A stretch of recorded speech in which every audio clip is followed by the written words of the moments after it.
ClandesTime.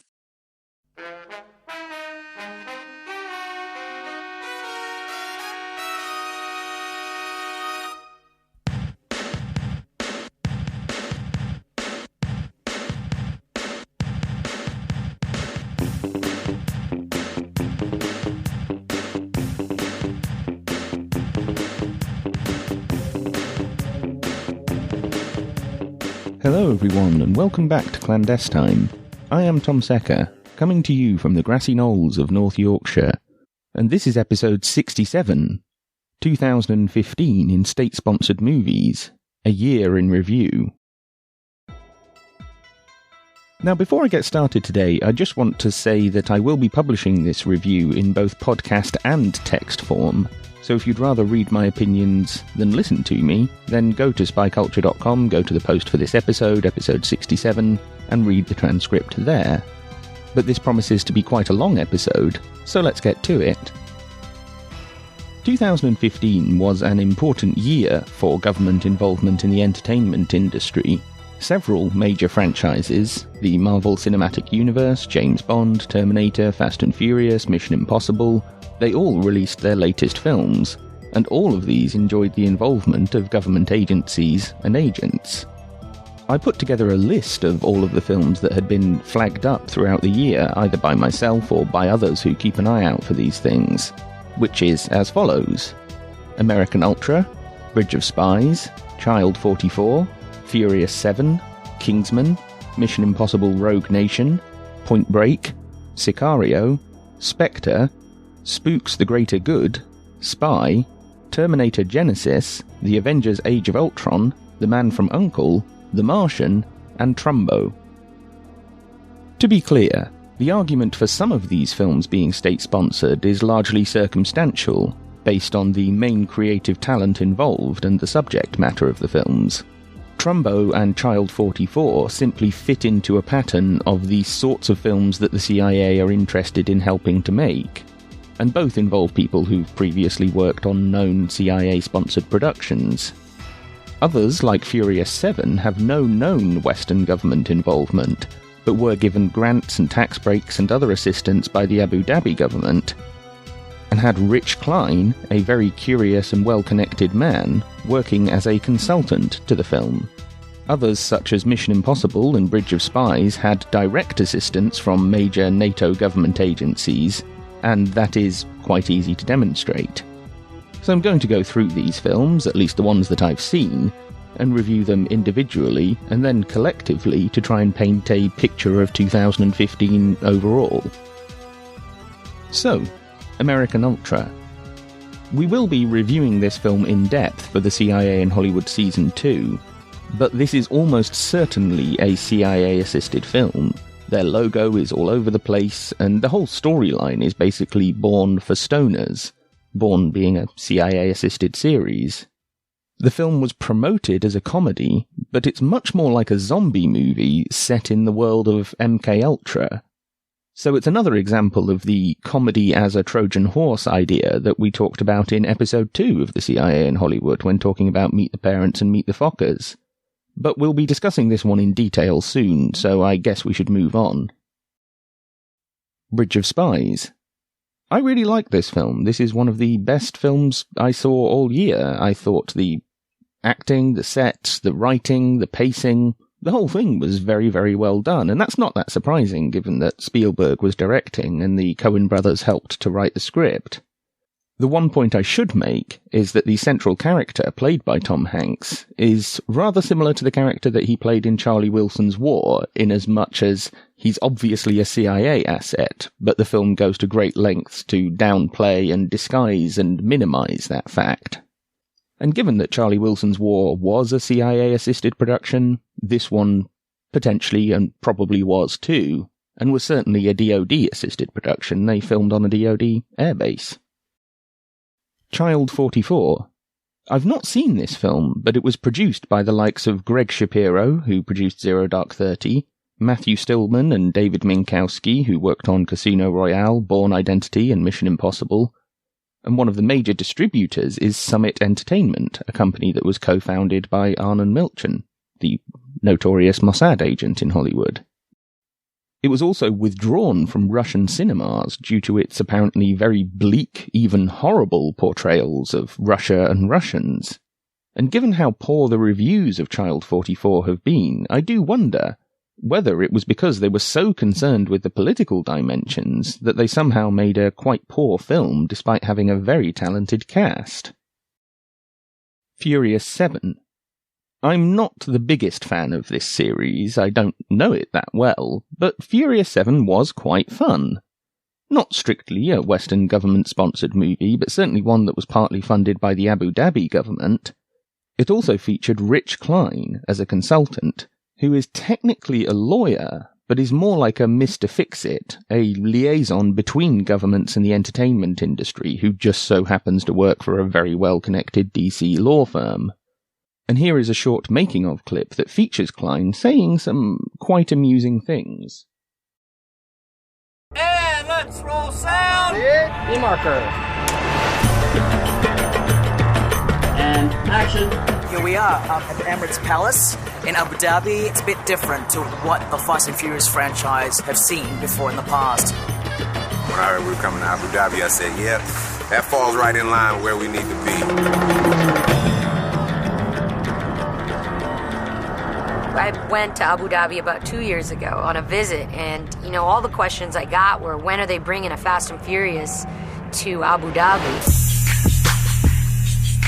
Everyone in Abu Dhabi my age would know the Fast and Furious because we're into cars. We love it. You're coming to the right place. Wealthy is an understatement. The amount of luxury cars and supercars that they have is out of this world. We're out here today to scout for our many locations we have. We're very fortunate to have a beautiful asphalt road that runs for 30 kilometers into the desert. If you like to do desert, we have. If you like to do modern and exotic, we have. We're definitely one of the very first Hollywood films to showcase Abu Dhabi for Abu Dhabi. They could not be more excited to have us here. Mark? They're proud of what they've built here. This puts a spotlight on the city itself, on its architecture, on its beaches, on its people, in a way that you could never buy. Next time I go in any country abroad and I travel and I see people like saying, oh, you are from Abu Dhabi, we know that place. Etihad Towers, architecturally, like so much here, is just iconic and lets you really create this outrageous stunt.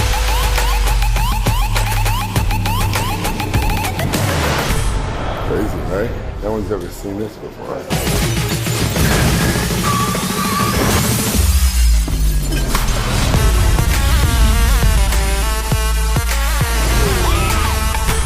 Wrap on Abu Dhabi. As I noted in my recent article on the world's biggest film franchises, Klein's statement that this puts a spotlight on the city itself, on its architecture, on its beaches, on its people in a way that you could never buy, is ludicrous, because money did buy it. Kingsman. We have reviewed Kingsman in some length, both in episode 64 of ClandesTime and in an article that I recently wrote outlining the secretive state involvement in the film. There's not much more to add, except to say that this is probably the most interesting film of the year in all sorts of ways. Despite being a pretty fucked up movie, it's very well made, it's jam-packed with things to consider and discuss, so I'll direct you towards those reviews that we've already done. Mission Impossible Rogue Nation. This is probably my favourite of this year's films. This is relatively predictable, but well-executed stuff from Tom Cruise and J.J. Abrams, who are both seasoned veterans of the state-sponsored film circuit. There's plenty of jokes, there's plenty of action, attractive women in skimpy outfits, well-paced storytelling. It's everything that it promises to be. And it doesn't even feature that much of Tom Cruise running. The Mission Impossible series has enjoyed assistance from the DoD and the CIA since its inception, though on the DVD commentary for this film, Tom Cruise says that you can no longer film helicopter shots at CIA headquarters in Langley, and that the producers of Rogue Nation took a shot from Clear and Present Danger, which I think is the same shot as from Patriot Games, and digitally touched it up.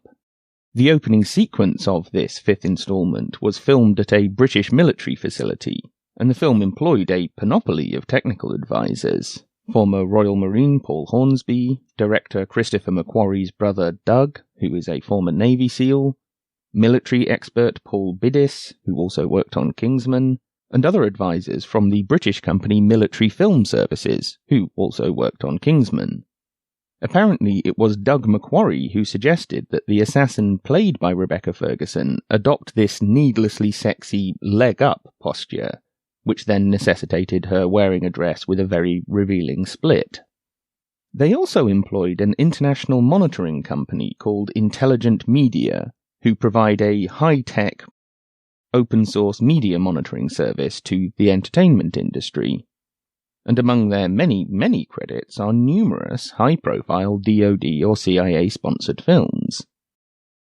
Finally, Mission Impossible also employed the seemingly indispensable Rich Klein as a political advisor, a position that may sound a lot more serious than it really is, given the overall tone of this movie. Point Break. Obviously, I've not seen this film because it isn't actually out yet, but I just wanted to highlight it because I'm a big fan of the original, and the trailer for the remake is very provocative. It's worth a look. Sicario. I'm not 100% sure that this was a state-sponsored movie, but from what friends and reviews have said, it certainly appears that way. I've not seen it myself, and so I want to reserve judgment until I have, and will say no more. Spectre. I didn't like Spectre. I did not find this film particularly engaging. There didn't seem to be much in the way of interesting dialogue or jokes. It was all just exotic locations. Indeed, this film's storyline just has Bond go from place to place, each place just providing him with a clue to help him find the next place. As though the main driving force of the film was just a series of locations. And then finally, Bond ends up back at the MI6 headquarters, which the Edward Snowden character played by Javier Bardem had blown up in Skyfall.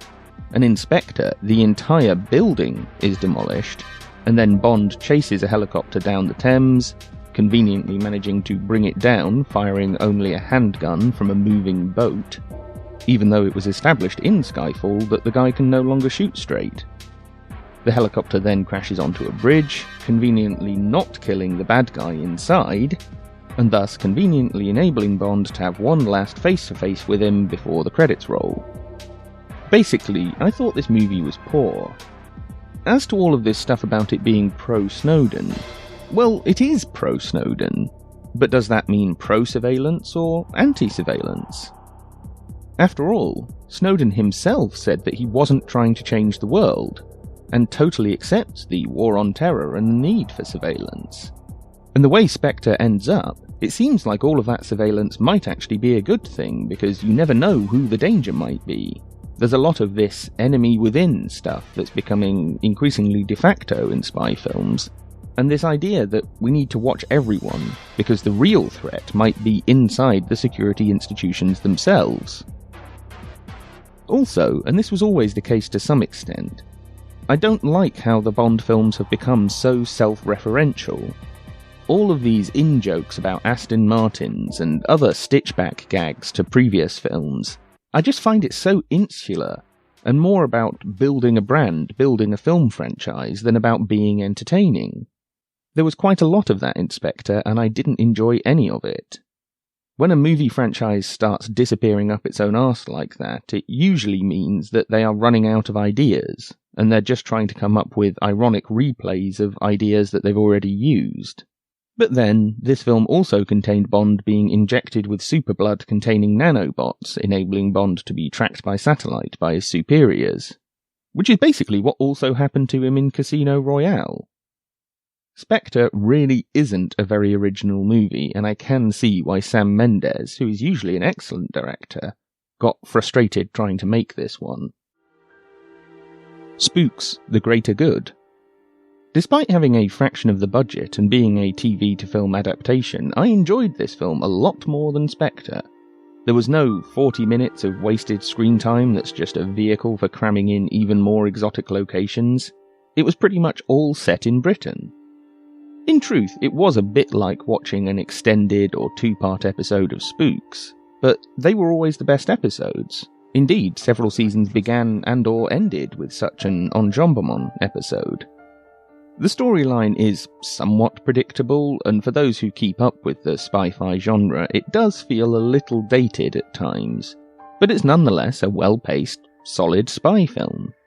And let's face it, the spy genre is all over the place. In recent years, we've had everything from the quite beautiful period piece Tinker Tailor Soldier Spy through to American Ultra, a zombie movie / stoner comedy set in the world of Jason Bourne.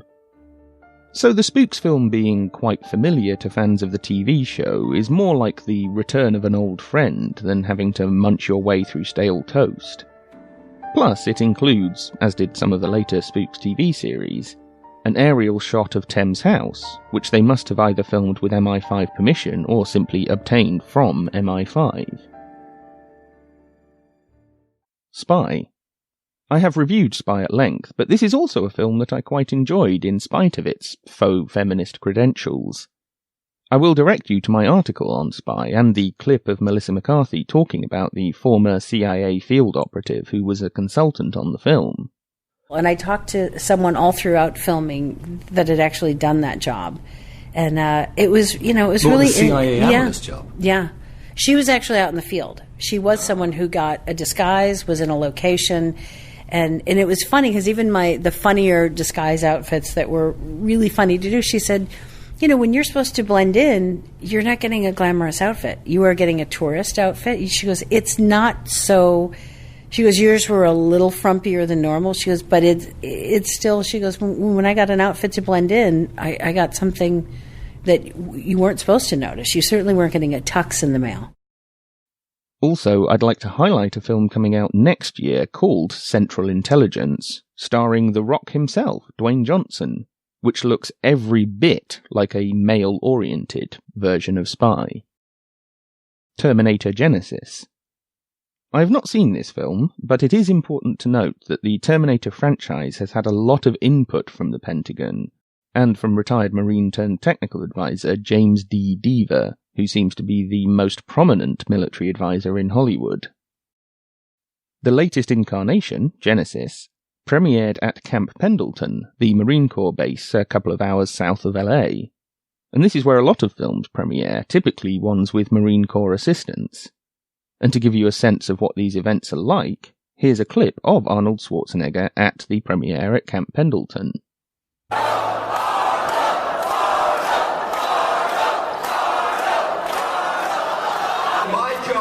Is just to bring him out.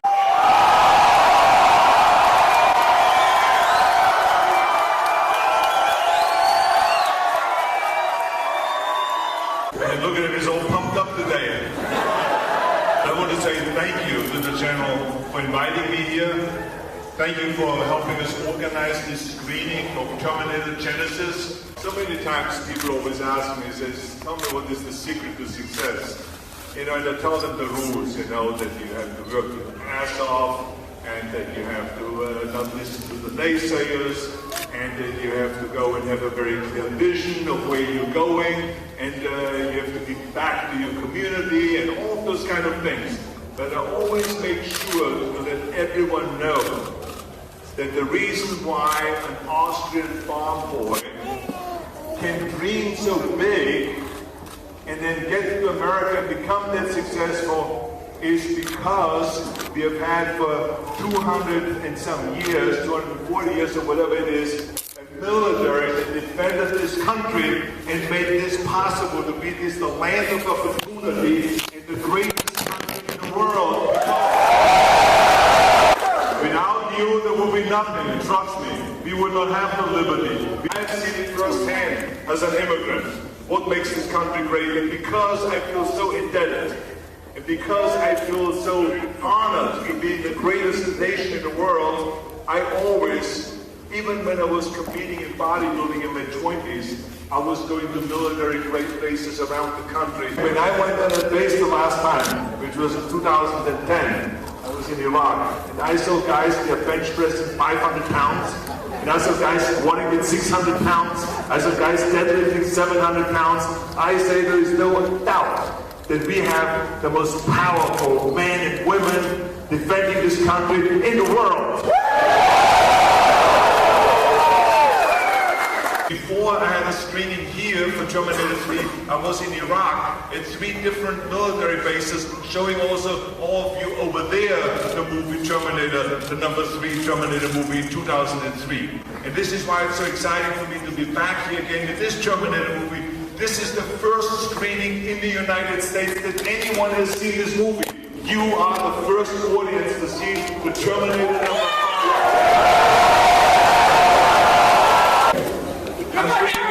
So, I want to say to all of you, enjoy this movie, have a great time, get to the chopper!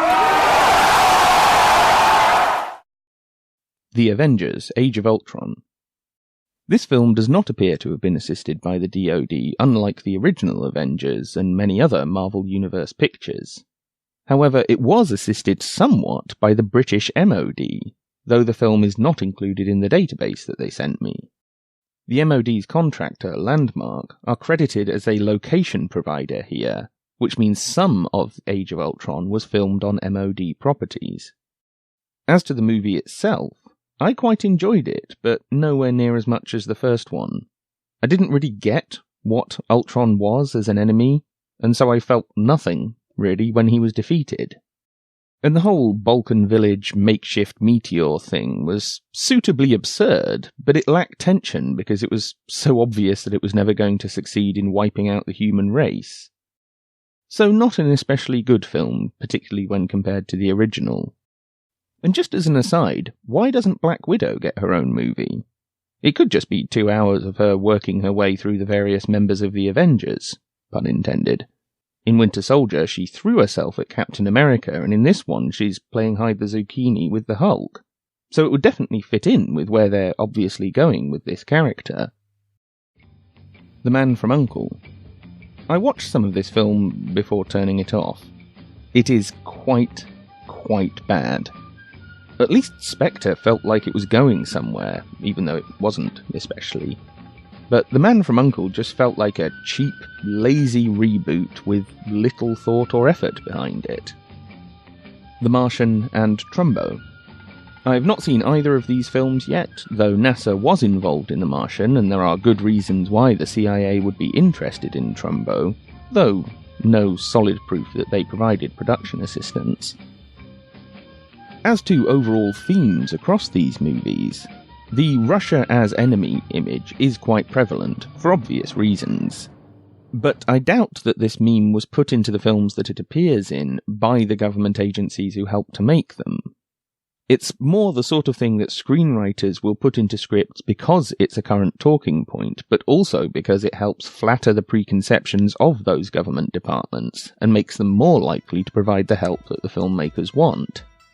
This is a largely tacit phenomenon from what I've heard and read and seen, but it is potentially quite influential. Just as when trying to woo a corporate sponsor, a sports club might change the colour of their away kit to better suit the branding. Given that in a film it doesn't really matter who the bad guy is, there just has to be some kind of antagonist for there to be some sort of jeopardy and struggle and resolution. A lot of the time they probably don't even care that much. And that was certainly true in Avengers: Age of Ultron, where the enemy is the most confusing thing since Magic Eye puzzles. Perhaps the most important theme in several of these films was the threat to security institutions themselves. In Avengers, the Avengers and S.H.I.E.L.D. have been formally disbanded, which should at least make Phil Strubb happy. In Spectre, MI5 and MI6 have been dissolved into a combined agency that's operating out of that awful City Hall building in London. And this new agency in turn is under threat from this mass international surveillance program called Nine Eyes, which is obviously a play on the very real Five Eyes partnership that's actually existed for decades at this point. In Mission Impossible, the IMF are disbanded, sort of, and become subsumed by the CIA. And then at the end of the film, the director of the CIA becomes also the director of the newly reformed IMF. In Spooks, there is a similar storyline about MI5 being heavily criticised and potentially being abolished and taken over by the CIA. So you get the picture. This recurring theme serves two purposes, as I see it. One, it makes the intelligence services look like victims, or like brave, unappreciated soldiers fighting for good in a complex world, and thus generates human sympathy towards them. And 2, it helps normalize the idea of consolidated or conglomerated international spy agencies. In reality, they already exist to some extent. The notion that the British and Americans can keep any major secrets from one another is a joke. The FBI were heavily involved in the security and intelligence operations around the London Olympics. Again, I doubt that this idea appears in all of these films as a result of state production assistance, but it may well appear in there because an intelligent screenwriter will realise that it is on the state's agenda. The third notion that appears in a lot of these films is secret societies. Spectre is a secret society. The Avengers are a quasi-secret society, fighting against this neo-Nazi Hydra organisation, which is a secret society. Kingsman portrays Eggsy's induction into a secret society. Tom Cruise fights against the Syndicate in Mission Impossible, who are likewise some sort of international secret society. The forthcoming X-Men film follows suit. There is an element of the same in Point Break, at least from what the trailer indicates. And so I think we should expect more of this in 2016. Exactly why is not something I can think of a good explanation for, so I will have to think about that further and consult with those that I consult with and try and figure something out in the near future. So that concludes my review of state-sponsored films in 2015, and I was going to finish this episode here, but since a few of you have shown interest in my recent squabble with Kevin Barrett of Truth Jihad and Veterans Today, a news site that has no veterans writing for them and where nothing is up-to-date or original information.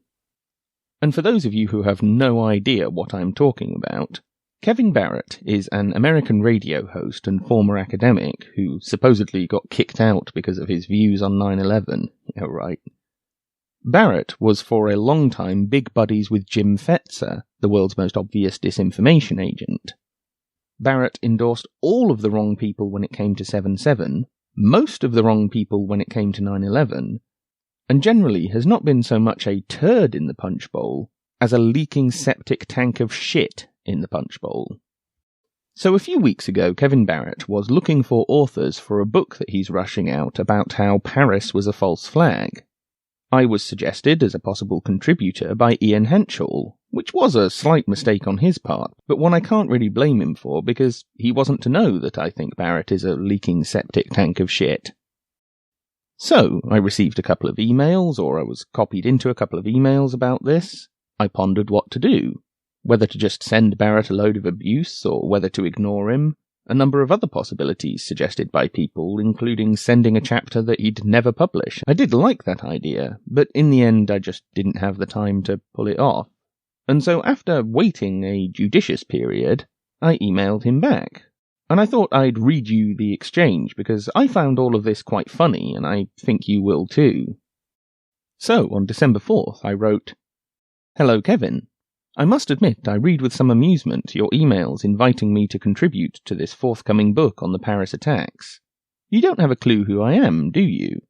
You don't have a clue that for years I've publicly lambasted everyone that you featured and promoted and associated with when it came to the 7/7 bombings question. It's curious. You never asked anyone credible to come on your show and talk about 7/7. I could give you half a dozen names, including my own. You invited on a guy who claims to be Jesus and claims to have rewritten the Bible. A guy who wants to dig up sacred burial grounds in search of ancient relics. And you didn't just have him on your show once, like a lot of people who made that mistake. You had him on time and time and time again. I also looked down the list of contributing authors to the Charlie Hebdo book, and aside from one or two names, it's a motley crew of Jew baiters, Holocaust deniers, and people who don't think that anyone even died in these crimes and thus exonerate the criminals of murder. I have spent much of the last year distancing myself from this crowd, which is becoming noisier and more tedious as time goes on. If you knew anything about me other than my name, you would not have asked me to put my name alongside theirs. All this tells me that your book is a sham, a money-making effort. The kookier the better, because it's just entertainment. Serious research cannot be done so soon after an event. The official story of how these men got to France, and what was known about them, and how the conspiracy supposedly came together, we don't even have that, let alone the information to knock it down. So I consider this whole project a pretty tawdry exercise. For example, just one question that any serious publisher would make clear. Where is the money going? Another. Do you even care what goes in the book or who the authors are? In truth, this book is an example of one of the things I hate most in the world, disaster capitalism. You are seeking to feed off the violent deaths of innocent people and the morbid curiosity of a small segment of the population in order to make money. You are a parasite, leeching off the suffering of the world. It's one thing to conduct an independent investigation of an event. It is entirely another to rush out a book that will be at least 90% misleading for profit. As such, I have opted to decline your offer. Good day to you, sir. Tom. Kevin then wrote back, I used to trust Ian's judgment, but not anymore. You obviously just make things up. Please name one Jew baiter or Holocaust denier in the Charlie Hebdo book. Rabbi Lerner, Lawrence Davidson, Barry Shamish. Wait a minute, they're all Jewish, and 2 are extremely pro-Israel. The list is at www.wearenotcharliehebdo.blogspot.com. Which contributors to the Charlie Hebdo book doesn't think anyone even died in these crimes? I am the editor, and I did not see a single essay even referring to such an argument, much less advancing it. If you think I am making money by questioning apparent false flag events, I invite you to exchange net worth with me. I was blacklisted from teaching in the US, thereby robbed of $2 million projected lifetime earnings, and am buried under 6 figures of unpayable debt, surviving by living in the middle of nowhere, growing my own food and cutting my own firewood. Publishing this type of book does not come close to paying a fraction of the minimum wage. The absurd claim that conspiracy theorists are in it for the money has been used by the perpetrators of state crimes against democracy since the JFK assassination era. Those who falsely advance this libel must be considered agents of the cover-up and thus complicit in the crime. Given the Zionist tenor of your absurd calumnies, I assume you are a paid or unpaid Sionim supporter and thus participant in the Palestinian genocide and should henceforth be treated as such. I will be informing my UK contacts of this and publishing about you in Veterans Today, so please do send me your side of the story, your real identity, background, full CV, and explanation for why you are making these libelous statements about me. Kevin Barrett. So I wrote back again. Dear Kevin, I have responded to your comments below in this rather natty shade of green. So I'll read Kevin's comments first and then my responses. I used to trust Ian's judgment, but not anymore. You obviously just make things up. I don't see that Ian has done anything wrong. He suggested me as a possible author on the basis of my podcast about Paris.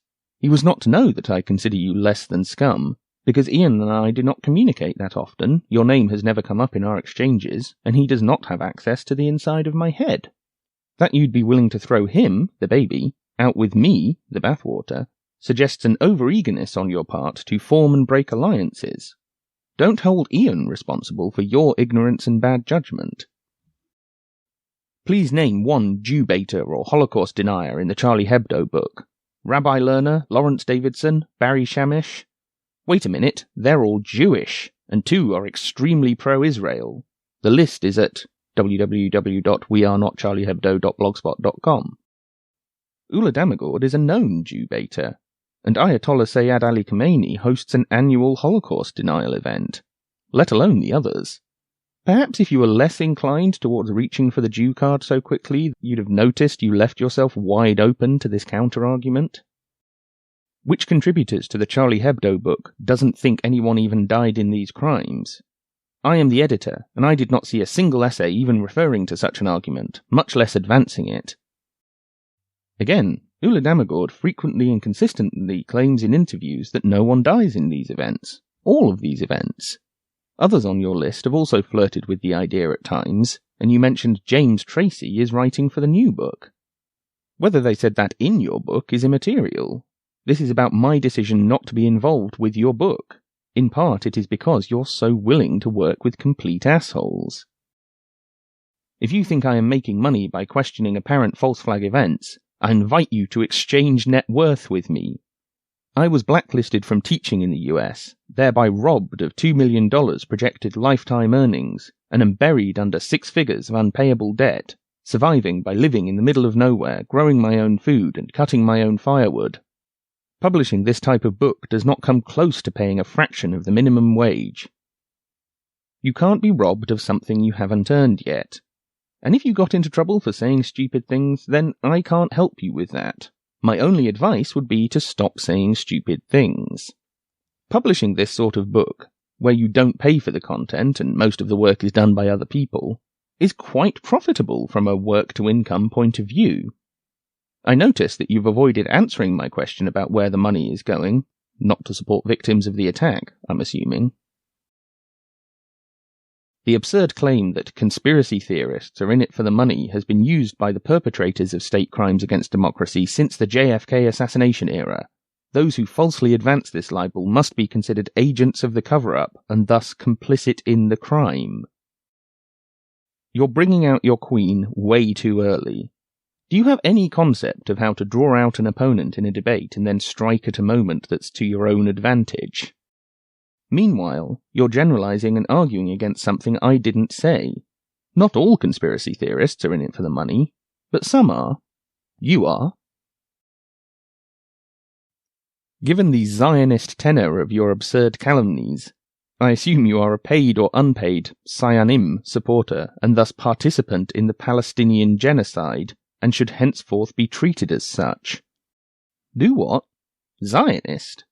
Where the hell did that come from? And equating me refusing to write a chapter for your book with the Palestinian genocide is so imbalanced as to suggest that the person making that equation is somewhat unbalanced. I will be informing my UK contacts of this and publishing about you in Veterans Today, so please do send me your side of the story, your real identity, background, full CV, and explanation for why you are making these libelous statements about me. Kevin Barrett. Do you really have nothing more pressing to do than waste hours making unsubstantiated allegations against someone you didn't know from Adam until a few days ago? Without getting into an ontological argument, my real identity is readily available. There's these wonderful things these days called search engines that enable you to look up stuff, including typing in someone's name and finding out about them. But you're obviously a busy man with a lot of extremely important work to do, so I can understand you not finding a moment to do that yet. Might I suggest that now would be a good time? After all, if you're going to make personal allegations against someone in a public forum, it's probably wise to have at least some sliver of a fucking clue who they are and what they've done. After all, no one likes to look foolish. Good day to you, sir. Tom. I will of course provide a copy of this email exchange for anyone who wants to read it. I have not heard back from Kevin Barrett or Ian for that matter, so I doubt that this has won me any friends. But, of course, I'm not doing this to be diplomatic. I'm doing this to ridicule someone who completely has it coming to him. And unlike him, a coward who threatens to expose me on Veterans Today but has done no such thing, I'm fine with making all of this available to the public for your entertainment and consideration. Maybe you think I behaved like a prick, and maybe I did, but I hope that it made you laugh. It certainly made me laugh. And with that, we should wrap up. Starting in the new year, Pierce and I will be recording the CIA in Hollywood Season 2, and also doing promotional stuff to try to raise funds for the new media platform that Sibel Edmonds has conceived of and is leading the team that's trying to put this together. And if you don't know what I'm talking about, then head over to boilingfrogspost.com. But if you do, then I hope you will donate some money, because if this thing comes off, then I can quit my other job and do stuff like this most of the time. And if it doesn't, I'm not sure what I'm going to do. Maybe I'll write a book on the CIA in Hollywood, if the CIA ever gets round to responding to my FOIA requests. The upshot of this is that ClandesTime will be going on a bit of a hiatus, but we're hoping to have the first episodes of the CIA in Hollywood coming out in March and then into April. And if you're subscribed to spyculture.com via email or RSS, or subscribe to ClandesTime via iTunes or Stitcher or TuneIn or email or RSS, then you'll get all of those episodes in the usual way. In the meantime, I hope you check into my site, spyculture.com, to read my articles and document posts. I'll be posting some of the source documents that we're using for the CIA and Hollywood Season 2, so you can get a bit of a sneak peek of what we'll be discussing if you read those. I've also added a featured posts section to the sidebar of the site, so you can look at some of the best and most important stuff that I've done in recent years. So go to spyculture.com and take a look, and consider buying a copy of my book or a digital download of the CIA and Hollywood Season 1 to help encourage me and support this work. I just wanted to thank all of you for listening to ClandesTime, and all of you who have bought my book or otherwise supported me, especially 2 people who shall remain nameless, but they know who they are, who recently bought 25 copies of the CIA and Hollywood. It put a smile on my face, it really did, and I am grateful. So thanks again for listening, a Happy New Year to all of you, and until we speak again, take care.